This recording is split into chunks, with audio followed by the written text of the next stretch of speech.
Welcome to your very first class of Foundation of Yoga. My name is Dr. Vipin Kumar Rathore.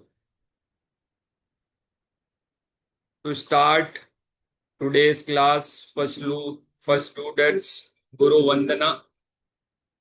Kindly close your eyes wherever you are. Just sit in a comfortable posture. Head, neck, and spine in a straight line. Palm in a Jnana Mudra or in your lap.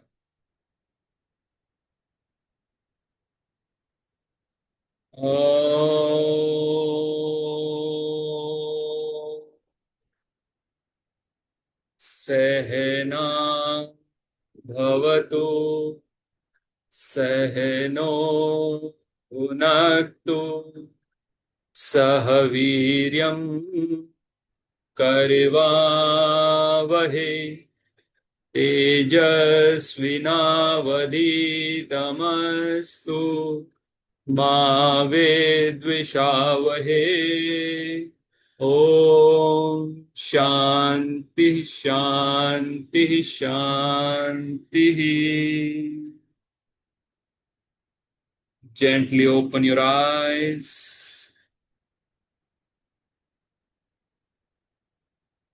Class शुरू करने से पहले गुरुजनों का आशीर्वाद लेना बहुत जरूरी होता है। लेट्स गेट स्टार्टेड का पेपर फर्स्ट, फाउंडेशन ऑफ योग। फाउंडेशन आप सभी समझते हैं कि किसी भी चीज का आधार जो होता है, बेस जो होता है, उसे फाउंडेशन कहा जाता है।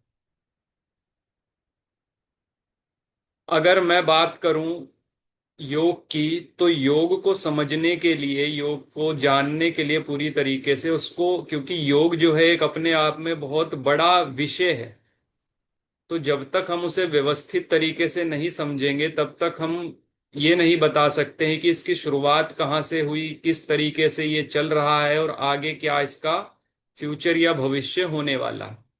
तो किसी भी चीज की जब हम शुरुआत करते हैं तो उसका आधार, उसका बेस समझना बहुत ज्यादा जरूरी होता है।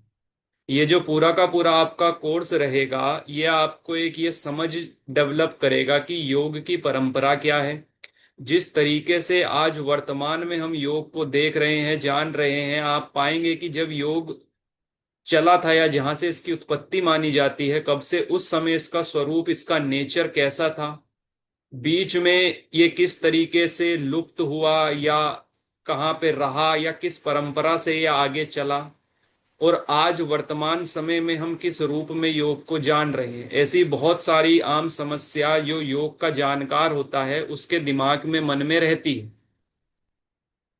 तो जब तक हम उसको एक पूरी तरीके से चित्रित रूप में या एक कंसोलिडेटेड रूप में नहीं देख लेते हैं, तब तक हम ये बिखराव एक रहता ही है कि असल में योग क्या है, मतलब कहाँ से हम इसको पढ़ना शुरू करें, कहाँ से जानना शुरू करें, क्या तरीका हो सकता है जिसके माध्यम से हम योग को समझ सकते हैं।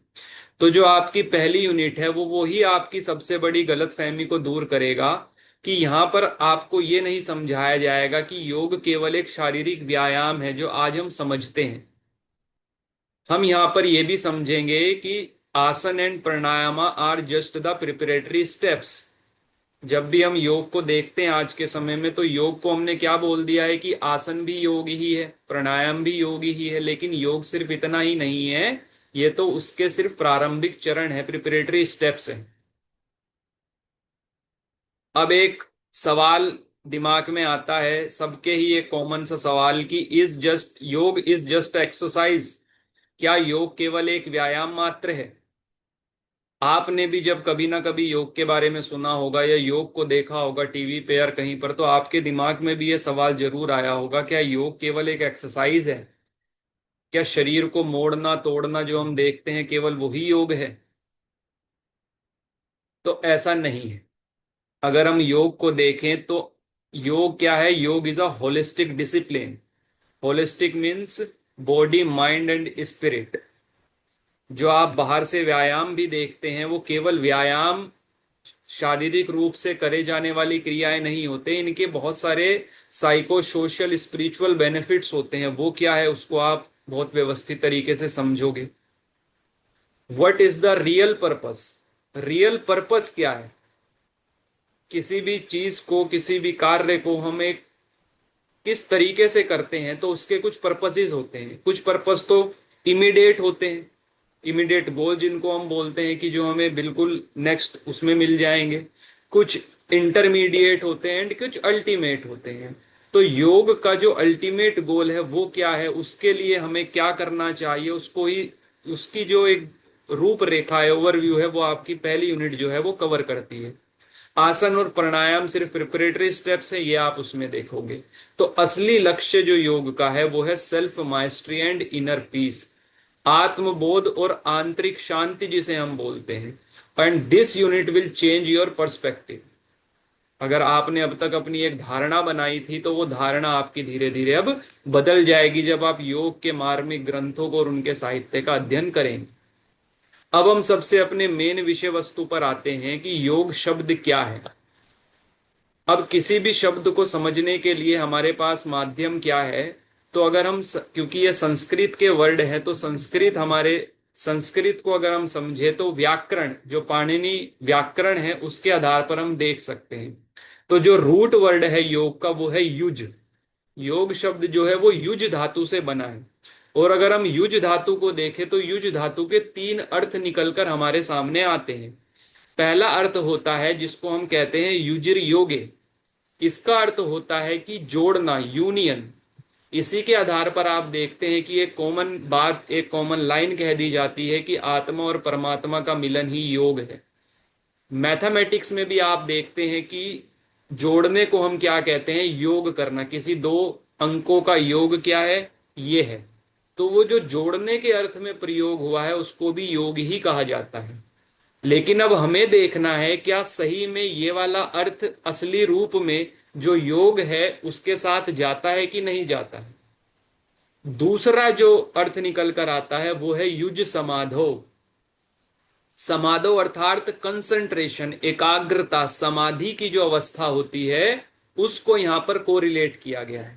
जब आप पातंजल योग सूत्र पढ़ते हैं तब आप वहां पर देखते हैं कि जो महर्षि व्यास है उन्होंने योग का अर्थ योगः समाधि कहकर दिया है।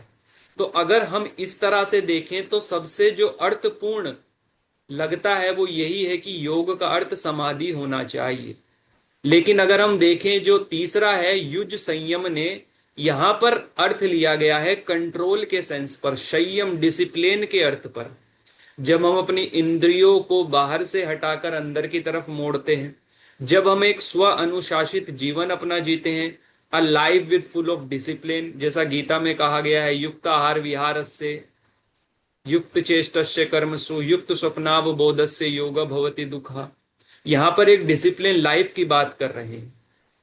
तो जितने भी इस तरह के चीजें हैं जहां पर कंट्रोल है, सेंसेस का कंट्रोल है, डिसिप्लिन है, उसको भी आप योग की कैटेगरी में रख सकते हैं। तो देखिए योग अपने आप में एक सीढ़ी भी है जिस पर आप चढ़कर जा रहे हैं। यम नियम आसन प्राणायाम प्रत्याहार धारणा ध्यान, और जो अल्टीमेट रियलिटी है, अल्टीमेट स्टेट है समाधि, वो भी योग है। तो योग के अंग भी योग ही कहे जाएंगे। और वो जो मंजिल है जहां पर आपको पहुंचना है, द अल्टीमेट गोल, जो ultimate reality, that is also योग। तो आपने अपने जीवन में योग को क्या समझा, किस आधार पर आप समझा, वो महत्वपूर्ण है। योग क्या है? एक अनुभव जन्य ज्ञान है, प्रैक्टिकल सब्जेक्ट है। जब तक आप अपने ऊपर उसको अनुभव नहीं करेंगे तब तक आप खाली किताबी ज्ञान में रह जाएंगे। तो इन तीनों अर्थ में से आप किसको समझते हैं, किस तरीके से अपने जीवन में प्रयुक्त करते हैं, ये चीज भी आपके संज्ञान में हमेशा रहनी चाहिए। अब अगर हम कुछ परिभाषाओं को देखें, वैसे तो आपके टेक्स्ट में बहुत सारी डेफिनेशंस मेंशन की गई हैं, लेकिन कुछ डेफिनेशंस ऐसी हैं जो आपको बाय हार्ट होनी चाहिए, आपकी जुबान पे होनी चाहिए। अगर आप योग के विद्यार्थी हैं, योग को समझना चाहते हैं, तो ये परिभाषाएं आपको कंठस्थ होनी चाहिए। कौन कौन सी परिभाषाएं हैं? सबसे महत्वपूर्ण परिभाषा, या जो कहें कि जो बिल्कुल सटीक रूप से योग क्या है उसको परिभाषित करती है, वो है महर्षि पतंजलि द्वारा दी गई परिभाषा, योगश्चित्त वृत्ति निरोधः। ये परिभाषा आपको मिलती है देखने को योग सूत्र में। अगर आप योग सूत्र को देखें तो योग सूत्र का जो पहला पाद है समाधि पाद, उसकी जो दूसरी परिभाषा है, जो दूसरा सूत्र है, वो इसी परिभाषा की तरफ है, इसी परिभाषा को बताता है। दूसरी जो परिभाषा है वो आपको देखने को मिलती है श्रीमद् भगवत गीता में। श्रीमद् भगवत गीता में अगर आप ध्यान से देखें तो मुख्य रूप से तीन परिभाषाएं हैं। जो एक मैंने आपको बताई युक्ताहार विहारस्य, वो भी योग के संदर्भ में आप उसको भी लिख सकते हैं। तीन परिभाषाएं मुख्य रूप से क्या क्या हैं? तो पहली परिभाषा और दूसरी परिभाषा, ये दोनों परिभाषा आपको दूसरे अध्याय में ही देखने को मिल जाती है। 48वां श्लोक और 50वां श्लोक क्या है? योगस्थ कुरु कर्माणि संगम त्यक्त्वा धनंजया सिद्धि सिद्ध्यो समो भूत्वा समत्वम योग उच्यते। अब बहुत सारे विद्यार्थी क्या करते हैं, वो जो ये आखिरी का शब्द है समत्वम योग उच्यते, इसी को ही खाली याद रखते हैं। समत्वम योग उच्यते, आपको इन सब को ही ध्यान में रखना है कि ये क्या है। ज्यादा मुश्किल भी नहीं है, अगर आप एक दो बार इसको थोड़ा याद रखते हैं तो आपको याद हो जाएगा। तीन चार बार आप अभी रिपीट करेंगे, इसको बोल के उच्चारण करेंगे तो आपको ही याद हो जाएगी। योगस्थः कुरु कर्माणि संगम तिक्त्वा धनंजया सिद्धि सिद्ध्यो समो भूत्वा समत्वम योग उच्यते। देखिए भगवत गीता के जो श्लोक है उनको याद करना बहुत इजी हो जाता है जब उसको एक लय में आप उच्चारित करते हैं। इसको पढ़ने का, इसको गाकर याद करने का तरीका है। अगर आप उस तरीके से इन श्लोकों को याद करते हैं, जैसे गाने आपको बहुत जल्दी याद हो जाते हैं, उसी तरीके से ये श्लोक भी आपको जल्दी याद हो जाएंगे। योगस्थः कुरु कर्माणि संगम तिक्त्वा धनंजया सिद्धि सिद्ध्यो समो भूत्वा समत्वम योग उच्यते। अब यहां पर क्या कह रहे हैं भगवान श्री कृष्ण? क्या कह रहे हैं? धनंजय कौन है? धनंजय है अर्जुन। कि योग में स्थित होकर कर्म करो। योगस्थ है कुरु कर्माणि संगम तिक्त्वा धनंजया, संग का त्याग करो। सिद्धि सिद्ध्यो समो भूत्वा, जो सिद्धि में और असिद्धि में सम रहने है वो ही योग है। समत्वम ही योग है, समत्वम योग उच्यते। अब सिद्धि असिद्धि मतलब कभी हमारे जीवन में अनुकूलताएं आती हैं, कभी प्रतिकूलताएं आती हैं। जब हमारे जीवन में अनुकूलताएं आती हैं, जब हम खुश हो जाते हैं एकदम से, मान लीजिए कोई ऐसा व्यक्ति है जिसने जो जैसा आपका नेचर है, जैसा आपका व्यवहार है, जो आप कहते हैं वही बातें करता है, तो वो आपको पसंद आएगा। आपकी अगर उसने तारीफ कर दिया, आपके अनुकूल व्यवहार कर दिया, तो आप खुश हो जाएंगे। अगर वही आपके प्रतिकूल हो गया या कुछ ऐसी परिस्थितियां आ गई जो आपके प्रतिकूल है, तो आप दुखी हो जाएंगे। आप किसी एग्जाम की तैयारी कर रहे हैं और उस एग्जाम का रिजल्ट जो है वो आपके फेवर में आया, आप पास हो गए, तो आप खुश हो जाएंगे। अगर आप पास नहीं हुए तो आप दुखी हो जाएंगे। और ये एक मानव स्वभाव है, इसमें कोई गलत बात नहीं है। लेकिन ये जो सुख दुख है, ये जो जीवन के उतार चढ़ाव हैं, अगर आप इनमें एक उदासीन भाव, एक समदृष्टि, एक समत्वम का भाव बना के रखते हैं, तो कहते हैं कि वही योग है। मतलब क्या है? यहां पर जो बैलेंस है, आपको जो शब्द समझना है वो समझना है समत्वम। और इसको समझना ही नहीं है, इसको समझेंगे भी आप तब जब आप इसको अपने जीवन में अप्लाई करेंगे। ये चीजें सुनने में बहुत आसान लगती हैं। ये समत्वम योग उच्चते ही अगर आप अपने जीवन में फॉलो करने जाएंगे तो आप फ्रिक्शन देखेंगे, आपके अंदर कितना फ्रिक्शन क्रिएट होता है। और ये फ्रिक्शन ही है जो आपको शुद्ध करता है, आपके चित्त की शुद्धि करता है। खाली समत्वम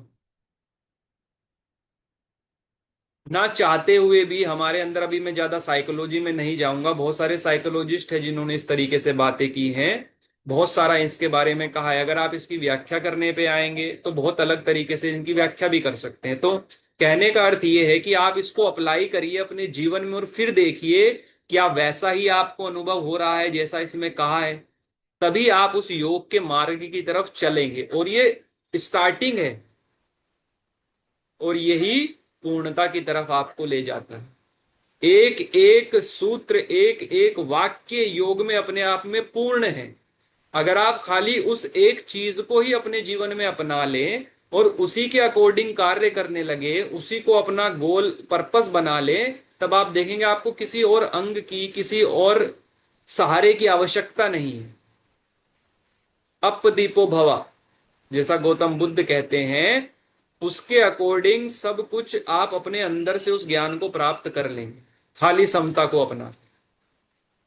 दूसरा क्या कहते हैं आगे, बुद्धि युक्तो जहाति ही उभे सुकृत दुष्कृते तस्मात् दुगाया युजस्व योगः कर्मसु कौशलम। देखिए, कर्मों में कुशलता ही योग है। कर्मों में कुशलता का अर्थ क्या है? हम क्या हैं, हम कोई भी कार्य करते हैं तो उस कार्य को करने से पहले उसका फल क्या होगा उसकी इच्छा अपने मन में रखते हैं। अगर आपने इस कोर्स में एनरोल किया है, अगर आपने यहाँ पर आप इस सब्जेक्ट को भी पढ़ रहे हैं, तो कहीं ना कहीं आपके मन में एक ये फल होगा, एक ये विचार होगा कि इसे पढ़ने के बाद मैं जॉब करूंगा, इसे पढ़ने के बाद वो ज्ञान में अर्जित करूंगा जिससे मैं लोगों के सामने अपने ज्ञान का प्रदर्शन करूंगा, लोग मेरी वाहवाही करेंगे। तो जो भी कार्य हम करते हैं, और जैसा मैंने बताया ये मानव स्वभाव है, करने से पहले उसके फल की इच्छा हमारे मन में आ जाती है। कई बार तो ऐसा होता है, अगर आपने अनुभव किया होगा कि कर्म करना, उस समय हम उसके बारे में नहीं सोच रहे होते हैं, हम भविष्य में उससे मिलने वाला लाभ क्या है, उससे प्राप्त होने वाला फल क्या है, उसके बारे में अधिक सोच रहे होते हैं। अब अभी लेटेस्ट में धोनी का एक इंटरव्यू देख रहा था, तो उनसे एक इंटरव्यू में पूछा जाता है, वो जो एंकर होते हैं वो पूछते हैं कि आप इतने कूल डाउन कैसे रह लेते हैं मैच के बीच में। तो वो सिंपली जवाब देते हैं कि मैं रिजल्ट के बारे में नहीं सोचता हूं, दैट्स इट। अब अगर आप भी अपने जीवन में, या आपने कभी कुछ इस तरीके का अनुभव किया होगा, जैसे जब आप खेल रहे होते हैं और जब आप सिर्फ खेल का एंजॉयमेंट करते हैं, आपको इससे मतलब नहीं होता है कि आपका रिजल्ट क्या होगा, या आप मैच जीतेंगे या हारेंगे, उस समय देखिएगा आपके मन की स्थिति कितनी अच्छी होती है, आप उस खेल का आनंद ले रहे होते हैं, आपकी परफॉर्मेंस कई गुना ज्यादा बढ़ जाती है, परफॉर्मेंस एफिकेसी आपकी इंक्रीज हो जाती है। एक ऐसा विचार कि इसका फल क्या होगा, हमारी जो वर्क एफिशिएंसी होती है उसको डाउन कर देता है। यहां भगवान श्री कृष्ण कह रहे हैं कि कर्मों में कुशलता ही योग, अर्थात कर्म करते हुए उस फल की चिंता मत करो, और उस वर्तमान वाले कर्म में अपना 100% दो, वही कर्मों में कुशलता है। कर्म योग की शिक्षा भगवान श्री कृष्ण यहां पर दे रहे हैं और कहते हैं कि यही योग है। उन्होंने बहुत सारे मार्ग बताए, आप जिस तरीके से, जैसा आपको अच्छा लगे आप वैसा अपना सकते हैं। अगर आप कर्मों को अधिक प्राथमिकता देते हैं, आप ये चाहते हैं कि कर्म कर्म ही सब कुछ है, सेवा मुझे करनी चाहिए, कर्म योग के माध्यम से आप उस तत्व को प्राप्त करना चाहते हैं, तो उसकी फल की बिल्कुल चिंता मत करिए। एक तरीका ये हो सकता है कि आप निष्काम कर्म से, निष्काम भाव से कर्म करें, अर्थात कि जो भी फल होगा वो भगवान आपको ही समर्पित है। अगर इसका फल मुझे अच्छा मिलेगा तब भी आपको समर्पित है, अगर मेरे अनुकूल भी नहीं मिला तब भी आपको समर्पित है। लेकिन इसमें ऐसा नहीं करना है कि जो बुरे कर्म है वो तो भगवान को अर्पित कर दें, और जो अच्छे कर्म है उनका श्रेय अपने आप ले ले। जो भी कुछ कर रहे हैं, और धीरे धीरे आप देखेंगे कि आपकी वृत्तियां ऐसी होनी लगेगी कि जो आपसे अनजाने में आपकी आदत बन गई है, गलत रास्ते पर आप चले गए हैं, या कुछ ऐसी हमसे कर्म हो जाते हैं, वो सारे धीरे धीरे खत्म होने लगे, ऐसी वृत्ति अपने आप हो जाती है। तो ये दोनों चीज आपको पता होनी चाहिए, इसलिए मैंने इतने सारे एग्जाम्पल से आपको जोड़ के बताया कि आप अब इस चीज को कभी भूल नहीं पाएंगे। अगला क्या है, अगला श्लोक देखेंगे आप तो आप पाएंगे कि जहां पर योग का अर्थ जोड़ना बताया गया था, यहां पर देखिए जो वियोग है वो भी एक तरीके से योग है। देखिए कितना सुंदर श्लोक है। तम विद्याद दुख संयोग वियोगम योग संजीतम स निश्चयन युक्तव्यो योगो निर्वण चेतसा। यहां पर क्या बताया गया है कि दुखों से जो हमारा संयोग हो गया है, उससे जो वियोग होना है वही योग है। महात्मा बुद्ध ने अपना प्रथम आर्य सत्य दिया और कहा सर्वम दुखम दुखम, सब दुख ही दुख है। फिर उन्होंने बताया इस दुख का कारण है, फिर उन्होंने बताया कि दुख निरोध भी है और उस दुख निरोध का मार्ग भी है। यहां पर भगवान श्री कृष्ण अगर आप देखें तो श्लोक में वही बात कर रहे हैं कि जो दुख है उस दुख से आप चिपके हुए हो, अब देखिए कितनी कितनी बड़ी साइकोलॉजी इसमें है। अगर आपने आपने खुद उस दुख को पकड़ के रखा है, आप उस दुख को छोड़ दीजिए, उससे वियोग कर लीजिए, वही योग है। मतलब यहां पर आपको कुछ प्राप्त नहीं करना है। जैसा अष्टावक्र गीता में कहा गया है कि आत्मा तो अपने आप में मुक्त ही है। आप अपने आप में मुक्त ही हैं जनक, आपको सिर्फ ये मानना है। आपको कुछ प्राप्त नहीं करना है। आपने जो अपनी एक चिपक गए हैं एक तरीके से, और ये आपकी एक, क्या कहें इसको, ये आपकी एक समझ ही है एक तरीके से। आपने अपने आप को ऐसा आइडेंटिफाई करवा लिया। उस आइडेंटिटी को जब अपने आप से आप अलग कर लेते हैं, तब आप जिस अवस्था में होते हैं वो योग की अवस्था है। तो प्राप्त कुछ नहीं करना है, हटना है। Detachment. So detachment is you. बहुत सारे लोग इस पे तर्क वितर्क करते हैं कि योग का अर्थ जोड़ना नहीं है, योग का अर्थ डिटैचमेंट है, और इस श्लोक के माध्यम से, रेफरेंस के माध्यम से वो तर्क देते हैं। तो देखिए कितनी विविधताएं हैं, किस तरीके से हैं, किस तरीके से आप उसको समझ पा रहे हैं। तो इसीलिए जब आप उसको अनुभव करते हैं, जब उसको प्रैक्टिकली इंप्लीमेंट करते हैं अपनी डे टू डे लाइफ में, तब आपको उसका जो लिखा हुआ है कहीं ना कहीं आप उसको अनुभव करने लगते हैं। और अनुभव ही करना है, वही मेन है। अब देखते हैं कठोपनिषद के अनुसार। कठोपनिषद जो है वो हमारे जो मुख्य उपनिषद हैं योग के, जो आप आगे पढ़ेंगे, उनमें से एक उपनिषद है। और ये परिभाषा इतनी फेमस है, और बहुत सारे मतलब इतनी अच्छी तरीके से बताया। और उपनिषदों में अगर आप देखें तो व्यवस्थित रूप से योग की जो परिभाषा मिलती है वो कठोपनिषदों में ही देखने को मिलती है। कठोपनिषद आपने नाम सुना होगा, अगर आपको ध्यान नहीं आ रहा है तो, जहां पर यम और नचिकेता का संवाद मिलता है, वो यही उपनिषद है। यही उपनिषद है, यहां पर हमारी तुलना रथ से की गई है। रथ में घोड़े होते हैं, तो ये उपनिषद भी आपको पढ़ने को मिलेगा। और उसी में एक बहुत अच्छी परिभाषा आती है। परिभाषा क्या है? यदा पंचावतिष्ठन्ते ज्ञानानि मनसा सह बुद्धिश्च न विचेष्टते तामहु परमाम गति। दो इसके जो है मंत्र हैं कठोपनिषद के, उनमें ये पूरी कंप्लीट परिभाषा है। पहला मंत्र कहता है कि जब पांचों ज्ञानेंद्रिया, ज्ञानेंद्रिया कौन सी है हमारी, जो हमारे फाइव सेंसेस होते हैं, मन के साथ स्थिर हो जाती हैं।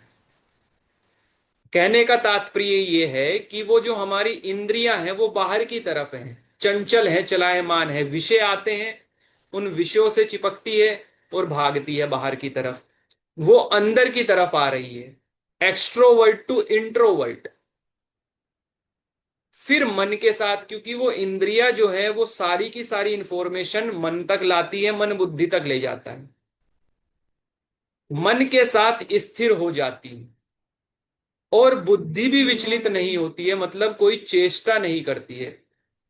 तो मनीषी उसे परम गति, उच्चतम अवस्था कहते हैं। ये स्थिरता का भाव में यहां पर कह रहे हैं कि जो स्थिर भावना है, कि जो बाहर आप इतने ज्यादा दुनिया को देखकर भागते हैं, उस चंचलता को समाप्त कर कर बिल्कुल स्थिर हो जाना। आपकी इंद्रियों का आपके मन में, आपका मन आपकी बुद्धि में, और बुद्धि में भी किसी प्रकार की कोई चेष्टा ना होना, ये परम गति है। फिर क्या कहते हैं आगे? ताम योग मीति मन्यन्ते स्थिरम इंद्रिय धारणाम अप्रमतस्तदा भवति योगो ही प्रभावप्यो। अर्थात इंद्रियों की उस स्थिर धारणा को, देखिए स्थिर आ गया, स्थिर धारणा को योग माना जाता है। अब ये सुनने में बहुत इजी लग रहा है, लेकिन अपनी इंद्रियों को कंट्रोल करना अपने आप में बहुत बड़ा है। और इंद्रियों का अर्थ यहां पर सिर्फ पांच हमारी ज्ञानेंद्रिया नहीं है, मन भी है। मन को उभय इंद्रिय कहा। आपने भगवत गीता का ही एक श्लोक आता है जिसमें अर्जुन श्री कृष्ण से कहते हैं कि मन को रोकना वायु को नियंत्रित करने जैसा दुर्बल काम है। चंचलम ही मनः कृष्णा, इस तरीके से वो कहते हैं कि मन बहुत चंचल है। अब फिर वो कहते हैं, और श्री कृष्ण उनकी इस बात में सहमति देते हैं कि आशंशे महाबाहु मनोर्दुर निग्रह चलम अभ्यासेन तु कौन्तेया वैराग्येण च गृहीत, कि अभ्यास और वैराग्य के द्वारा इसको कंट्रोल किया जाता है। तो इंद्रियों को धारणा मतलब स्थिर करना इतना आसान नहीं है, और जब वो इंद्रिया स्थिर हो जाती है उसी को योग माना जाता है। आगे कहते हैं उस समय साधक को प्रमाद से बचना चाहिए। देखिए प्रमाद की बात यहां पर की है, मतलब इसमें ऐसा नहीं है कि आपने उस अवस्था को प्राप्त कर लिया तो वो रहेगी, उसके लिए कंटिन्यूअस एफर्ट चाहिए। इसलिए बहुत सारे लोग ये कहते हैं, बहुत सारे साधुगण ये कहते हैं कि आप कंटिन्यूअसली सत्संग करिए, आप अपना डिसिप्लिन ऐसा बनाइए। ज्यादातर लोग, अब तो वो समय रहा नहीं है, पहले तपस्या करने वन में चले जाते थे, तो वो क्या करते थे, अपने आप को जन संग परित्याग, हठ योग में आता है कि अपने आप को लोगों से समाज से अलग कर लेते थे कि कोई डिस्टरबेंस ना हो। वो डिस्टरबेंस ही बहुत ज्यादा हानिकारक इसलिए हो जाता था कि साधक जो है वापस उसको उस संसार में, उस माया जाल में फंसने का खतरा रहता था। लेकिन आज के समय में और ज्यादा मुश्किल है, क्योंकि आपको यहीं पर रहकर वो साधना करनी होती है। इसलिए गृहस्थ को सबसे बड़ा तपोवन कहा गया है। हर डे टू डे, हर घंटे में, हर दिन आप उन समस्याओं से जूझ रहे हैं, और उस समय भी उनके बीच में रहते हुए आपको अपने मन को कंट्रोल, नियंत्रित करना है। ये बड़ी साधना है, और जो इससे गुजर जाता है वो चीजें ही, वो फ्रिक्शन ही वो क्रिएट करते हैं कि उनकी अंतःकरण शुद्ध होता चला जाता है। तो गृहस्थ को त्यागने की बात नहीं की है, गृहस्थ में रहते हुए ऐसा जीवन जीना है कि आप अपने आप को उस आग में तपाओ और निखर कर बाहर आओ। तो प्रमाद का खास ध्यान रखना है, क्योंकि योग प्रकट भी होता है और लुप्त भी होता है। देखिए वही बात यहां पर इन्होंने कही। तो ये मत मान के चलिए कि आपने उस अवस्था को प्राप्त कर लिया तो वो रहेगी। चांसेस हैं कि आप वापस भी आ सकते हो, आपका पतन भी हो सकता है, और ऐसे उदाहरण भी हैं।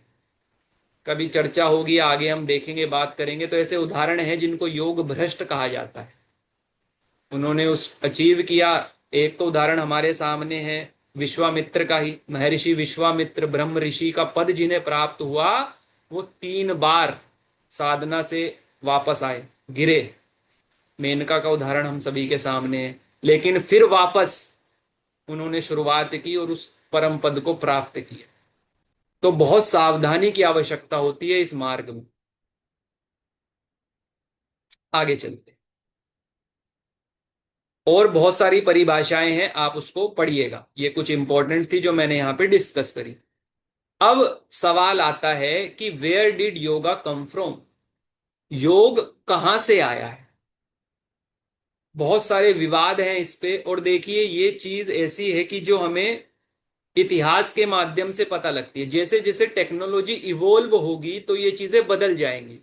जैसे कार्बन डेटिंग के माध्यम से हम पता लगाते हैं कि कोई भी चीज कितनी पुरानी है, तो बहुत सारे दावे ऐसे किए गए जिसमें 5,000 साल का वर्णन मिलता है। लेकिन अगर आप हमारा सनातन परंपरा का इतिहास उठा के देखेंगे तो उसमें तो युगों की बात आती है। सतयुग, द्वापर युग, त्रेता युग, कलयुग चल रहा है, तो वो कितने लाखों साल पुराना होगा। सतयुग में भी योग था। तो कहने का तात्पर्य ये है कि जो इसमें समय सीमा आप आगे देखेंगे कितना पुराना है, तो इसके बारे में सही सही नहीं कहा जा सकता है। जितने प्रमाण हमारे सामने हैं, जो साक्ष्य अवेलेबल हैं, जो किताबों में मेंशन किया गया है, उसके आधार पर हम चीजों को बता रहे हैं।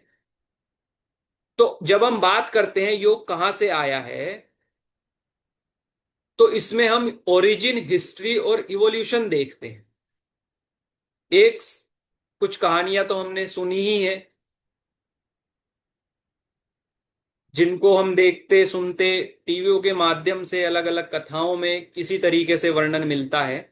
लेकिन अगर हम अर्ली ओरिजिन की बात करें, योग की प्रारंभिक उत्पत्ति की बात करें, तो the origin of yoga are older than the Vedas. कहने का अर्थ यह है कि जब से मानव सभ्यता शुरू हुई है तब से ही योग है। अब कितनी पुरानी है वो देखिए। तो जो पुरातात्विक साक्ष्य हैं वो ये बताते हैं कि योग का जो संबंध है, क्योंकि खुदाई में कुछ ऐसा साक्ष्य मिले जिनके आधार पर ये अनुमान लगाया गया, ये देखा गया कि हाँ उस समय भी योग किसी ना किसी रूप में प्रचलित था। वो साक्ष्य क्या थे उसको भी हम आगे देखेंगे। तो सिंधु सरस्वती सभ्यता जो 3300 ईस्वी से 1300 ईस्वी पूर्व की मानी जाती है, और ये सभ्यता जो बृहत भारत है, बृहत भारत का अर्थ ये है कि जो कुछ हिस्सा भी पाकिस्तान, बांग्लादेश, इधर इस एरिया में चला गया पूरा का पूरा, अफगानिस्तान, उसमें ये पूरी की पूरी परंपरा विकसित हुई थी। और आप ये देखेंगे सिंधु सरस्वती सभ्यता ये भी जो पाकिस्तान वाला एरिया है उसमें एरिया में पाई गई थी। अब वहां पर खुदाई हुई, और उस खुदाई में एक सील मिली, एक मोहर मिली जिसे पशुपति मोहर कहा जाता है। और ये जो मोहर थी ये टूटी हुई थी। ये आप यहां पर इसका ब्रोकन हिस्सा देख पा रहे होंगे, ये टूटी हुई थी।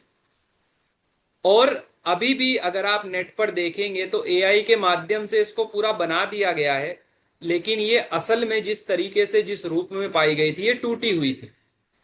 अब ये मोहनजोदाड़ो की खुदाई में मिली, इसका नाम दिया गया पशुपति सील, पशुपति मोहर। अब आप इस मोहर में देख पा रहे होंगे योगिक पोस्चर में, योगिक पोस्चर में पद्मासन में यहां पर एक कोई, क्योंकि इन्होंने जो है वो पहना हुआ है एक तरीके से ताज, तो ये अंदाजा भी लगाया जाता है कि ये एक राजा थे, या इस तरीके से कहें कि जो राजा थे या जो श्रेष्ठ व्यक्ति थे सिर्फ उन्हीं तक योग का ज्ञान सीमित था। जैसे हमारे यहाँ एक धारणा एक वो मिलती है कि जो राजा थे वो राज ऋषि थे, मतलब जो बहुत सारी उच्च ज्ञान या उच्च विद्याएं होती थी वो राजा को सिखाई जाती थी, उसे मालूम होती थी। अब यहां पर आप देख पा रहे होंगे the figure is horn, three faced and surrounded by animal. इसमें आप यहां पर एक सींगधारी आकृति है, त्रिमुखी है, तीन मुख है यहां पर, और उसके चारों ओर में पशु बने हुए हैं। यहां पर देखिए आप, ये शेर है, ये शायद गैंडे जैसा मिल रहा है, ये हाथी है। तो अनेक जो बहुत सारे विद्वान हैं उन्होंने ये कहा कि एक प्रोटो शिवा है, मतलब आदि योगी के रूप में इसे पहचानते हैं। वहीं से ही आदि योगी की संकल्पना आई जिसे हम फर्स्ट योगी कहते हैं। तो वो ये है। तो ये हमें यहां से पता लगा, इस मोहर से पता लगा कि योग पहले भी था और इस रूप में इसको किया जाता था।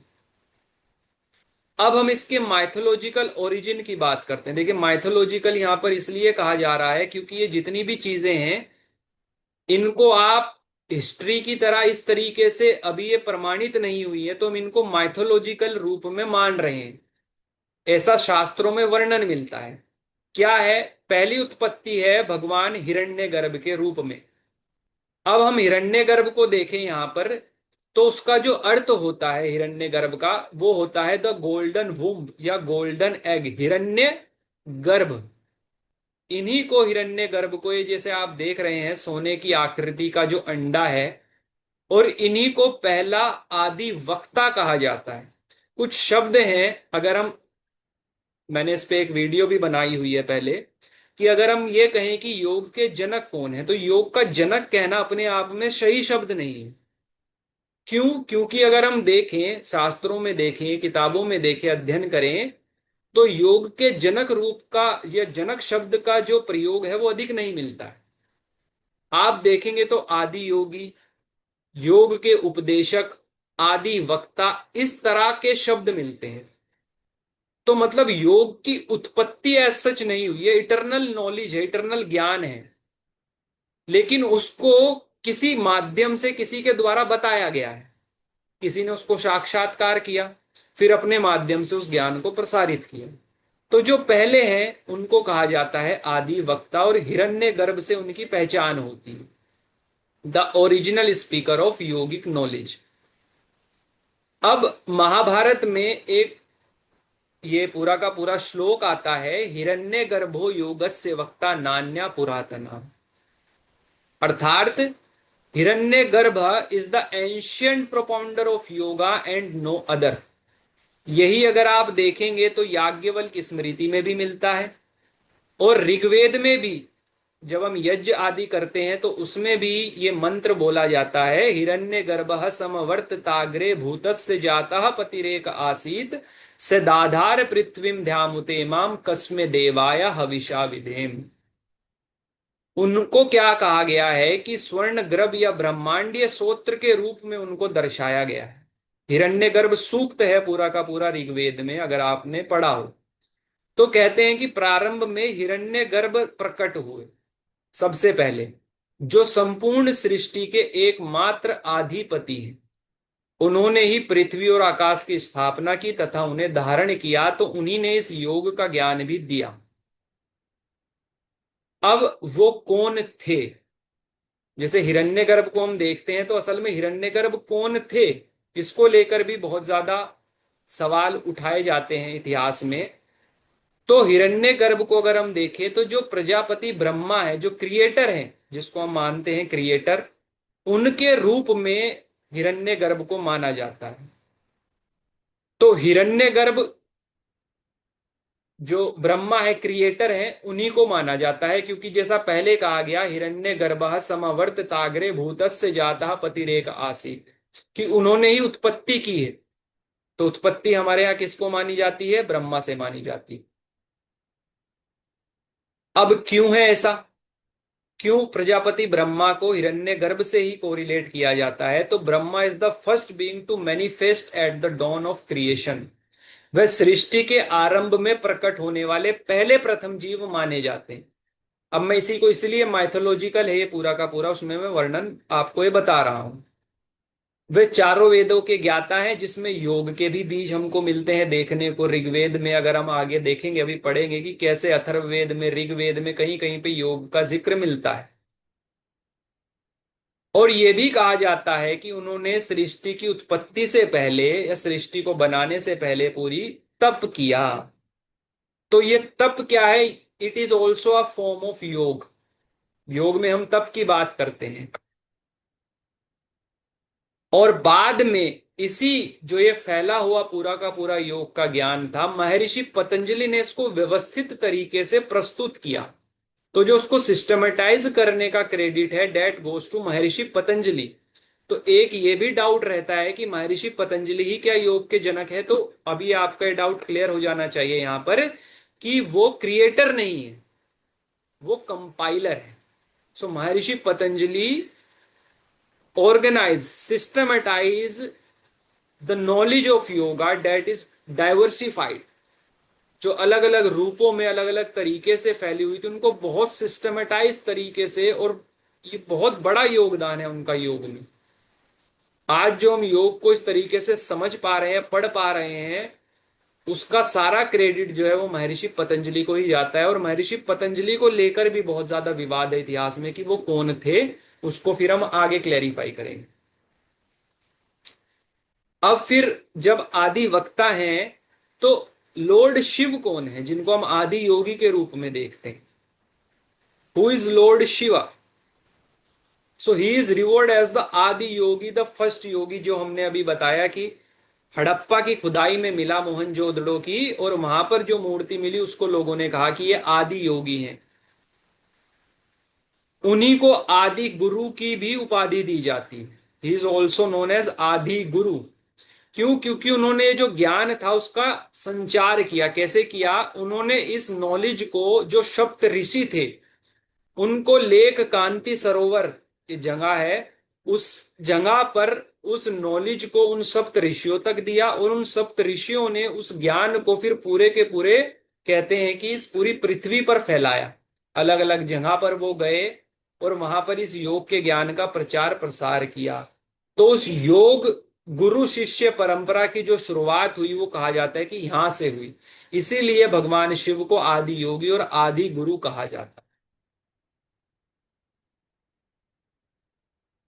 अगर हम हठ योग की परंपरा देखें तो हठ योग में मेनली इनका सबसे ऊपर वाला स्थान है, सबसे उच्च स्थान इनका हठ योग में। हठ योग में अगर आप हठ योग प्रदीपिका देखेंगे तो उसकी शुरुआत में ही स्वामी स्वात्मा राम जी पहले इनको प्रार्थना करते हैं, इन्वोकेशन करते हैं, और कहते हैं श्री आदिनाथाय नमस्तु तस्मे ये नोपदिष्टा हठ योग विद्या।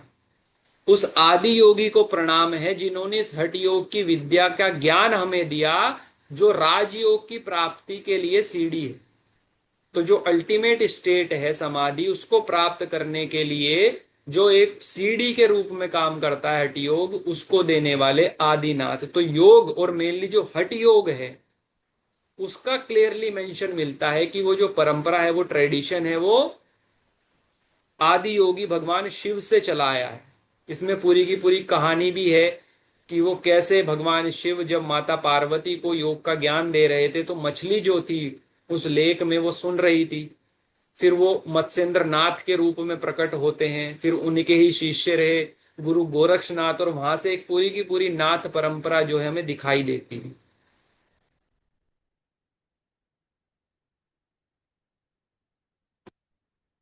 अब जब हम योग की बात करते हैं तो एक कॉन्सेप्ट ये आता है ब्रह्म विद्या, जो मेनली वेदों में और उपनिषदों में हमें देखने को सुनने को मिलता है। तो क्या ब्रह्म विद्या ही योग है, या योग और ब्रह्म विद्या अलग अलग है? और ब्रह्म विद्या असल में क्या है? तो योग तो आपने समझ लिया है, अब हम ब्रह्म विद्या को देख लेते हैं कि ब्रह्म विद्या का अर्थ क्या है। तो ब्रह्म विद्या है the supreme science of the absolute reality. जो परम सत्य है, उसका जो सर्वोच्च विज्ञान है, उसको ब्रह्म विद्या कहा जाता है। वो ज्ञान जिसको जानने के बाद कुछ और जानना शेष ना रहे, वो ब्रह्म विद्या है। जैसे आपने शब्द सुने होंगे ब्रह्म ज्ञानी, कि पहले के समय में जैसे आज के समय में अंतिम ध्येय क्या है? पैसा कमाना है। कोई जॉब कोई भी कर रहा है, मन मार के कुछ भी कर रहे हैं, तो अल्टीमेट किस लिए कर रहे हैं? कि उनको पैसा चाहिए। पहले के समय में लोग किस चीज की तरफ ज्यादा झुकाव रखते थे? हमें ब्रह्म विद्या प्राप्त करना है, हमें ब्रह्म ज्ञानी बनना है, हमें ब्रह्म को जानना है, तो उसका आदर्श सबसे श्रेष्ठ, सबसे ऊपर माना जाता था। अब क्योंकि समय परिवर्तन का है, धीरे धीरे डायमेंशंस पैराडिग्म चेंज होते रहते हैं, तो आज के समय की परिस्थिति, आज के समय का जो अल्टीमेट ट्रुथ है, रियलिटी है, वो यहां तक सीमित रह गई है। The ultimate aim of all yoga practice. अगर कोई कहे कि मुझे समाधि की अवस्था तक भी पहुंचना है या मुझे समाधि लगानी है, तो वो समाधि लगानी क्यों? वो समाधि इसलिए लगानी है कि वो ये जानना चाहता है कि सत्य असल में क्या है। या किसी के मन में कभी ये विचार आया होगा कि मैं कौन हूं, मेरा इस धरती पर आने का औचित्य क्या है, what is the purpose of my life. उस रियलिटी को जानने के लिए कभी कभी ऐसा अनुभव होता है कि ये सब तो बदल रहा है। जैसा महात्मा बुद्ध ने सोचा कि अच्छा, मैं बुढ़ा भी होऊंगा, मैं बीमार भी होऊंगा और एक दिन मैं मरूंगा भी, तो इस कष्ट से, इस दुख से मुझे मुक्ति पानी है, उस सत्य को जानना है। तो ये जितना भी सब कुछ हुआ, उसका जो माध्यम है वो योग के माध्यम से होता है। तो योग का भी जो अल्टीमेट लक्ष्य है, डेट इज ब्रह्म विद्या। अब ये ब्रह्म विद्या की एक गुरु शिष्य परंपरा हमें देखने को मिलती है मुंडको उपनिषद में। अगर आप मुंडको उपनिषद पढ़ेंगे, बहुत इंपॉर्टेंट, ये भी एक पूरा का पूरा उपनिषद है हमारे सामने, जिसमें हमें एक गुरु शिष्य परंपरा देखने को मिलती है, जिसमें मेंशन किया गया है कि कैसे ब्रह्म विद्या या ब्रह्म ज्ञान एक माध्यम से दूसरे गुरु के माध्यम से, शिष्य के माध्यम से चलता रहा। तो उसमें कहते हैं कि जो प्रजापति ब्रह्मा है, जिनको अभी हमने देखा था क्रिएटर ऑफ द यूनिवर्स, उन्होंने ये ब्रह्म विद्या का ज्ञान जो है अपने बड़े पुत्र, अपने ज्येष्ठ पुत्र अथर्वा ऋषि को दिया। अथर्वा ने यही ज्ञान अंगिरा ऋषि को दिया। अंगिरा ने ये ज्ञान सत्यवाह, जो भारद्वाजाए कहलाए, मतलब भारद्वाज फैमिली से बिलोंग करते थे, उनको दिया। उन्होंने ये ज्ञान अंगिरस को दिया। और यहाँ पे अंगिरा और अंगिरस दोनों अलग अलग ऋषि हैं, कंफ्यूज नहीं होना है यहाँ पर। और यही ज्ञान अंगिरस ने शौनक ऋषि को दिया। और जो ये मुंडको उपनिषद है, इसमें शौनक ऋषि और अंगिरस ऋषि का ही संवाद है, शिष्य की भूमिका में है, गुरु की भूमिका में। तो एक ये परंपरा हमें वहां पे देखने को मिलती है। दूसरी परंपरा यह है कि अगर आपने भगवत गीता पढ़ी होगी, तो वहां पर स्वयं भगवान श्री कृष्ण ये कह रहे हैं कि इमं विवस्वते योगम प्रोक्तावान वहाम में हम विमस्वान मनवे प्रहा मनु इक्ष्वा के अब्रवीत। जो हमारा चौथा चैप्टर है, ज्ञान कर्म संन्यास योग, उसमें भगवान श्री कृष्ण कहते हैं कि ये जो नॉलेज है, शुरुआत में सबसे पहले ये मैंने दी विवस्वान को, सूर्य को। सूर्य का ही दूसरा नाम विवस्वान है। विवस्वान ने ये दिया अपने पुत्र मनु को। मनु ने, अब मनु तक ये ऋषियों में था, फिर वहां पर आ गया ये इक्ष्वाकु जो राजा हुए, राज ऋषि जिन्हें हम कहते हैं। तो राजाओं को भी ये ज्ञान प्राप्त था ब्रह्म विद्या का। फिर राज ऋषियों में ये पूरी की पूरी परंपरा फैली, और काल के गर्त में ये ज्ञान धीरे धीरे जो है समाप्त हो गया, लुप्त हो गया। आज इस कुरुक्षेत्र के मैदान में मैं फिर से, हे अर्जुन, तुम्हें यही ज्ञान दे रहा हूं। तो यहां पर ये डिक्लेयर करते हैं कि आई एम द प्रोपाउंडर। भगवान श्री कृष्ण ये कह रहे हैं कि मैंने ही शुरुआत में योग का ज्ञान दिया था। तो हम एक व्यक्ति को नहीं कह सकते हैं, हम एक अलग अलग ग्रंथों में, अलग अलग जो टेक्स्ट में हमें अलग अलग नाम मिलते हैं। कहीं पर आदि वक्ता के रूप में हिरण्यगर्भ प्रजापति ब्रह्मा का, कहीं पे आदि योग भगवान शिव का, और कहीं पे श्री कृष्ण। तो अगर आप कभी भी कुछ इस तरह की बात करें तो रेफरेंस के आधार पर अपनी बात को रखना अधिक उचित रहेगा।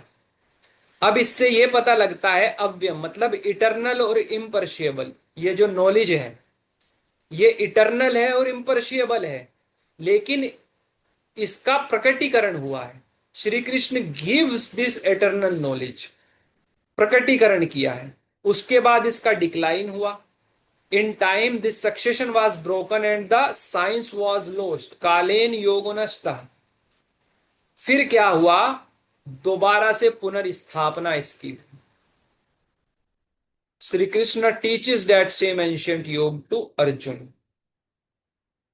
इसीलिए देखिए, मेनली बहुत सारे कॉन्सेप्ट ऐसे भी हैं, बहुत सारी चीजें ऐसी भी हैं जो ये कहती हैं कि ज्ञान पहले से मौजूद है। आप ध्यान लगाइए, वो आप उसको कैच कर लेंगे। खैर ये एक दूसरी साइंस है, इसमें जाना नहीं चाहिए। इससे हमें यह पता लगता है कि योग is not static, it is a living dynamic science, जीवंत गतिशील विज्ञान है। इसीलिए आप देखते हैं कि समय के साथ साथ कैसे परिवर्तन होता गया, और आज आप देखते हैं एक्वा योगा, गोट योगा, अलग अलग तरीके से जाने क्या क्या योग हमारे सामने आ गए हैं। लेकिन जो इसकी जड़ है, जो इसकी रूट है, वो हमें नहीं भूलनी चाहिए। चलिए आज इतना ही रखते हैं। बाकी इसको, क्योंकि आज प्रथम दिन था, पहला दिन था, तो धीरे धीरे ही शुरुआत करेंगे। अभी कुछ डिस्कशन कर लेते हैं। अगर आपके कोई डाउट हो या आप कुछ पूछना चाहते हो, अभी इतना पढ़ने के बाद आपके मन में कोई जिज्ञासा उत्पन्न हुई हो, तो आप एक एक करके पूछ सकते हैं।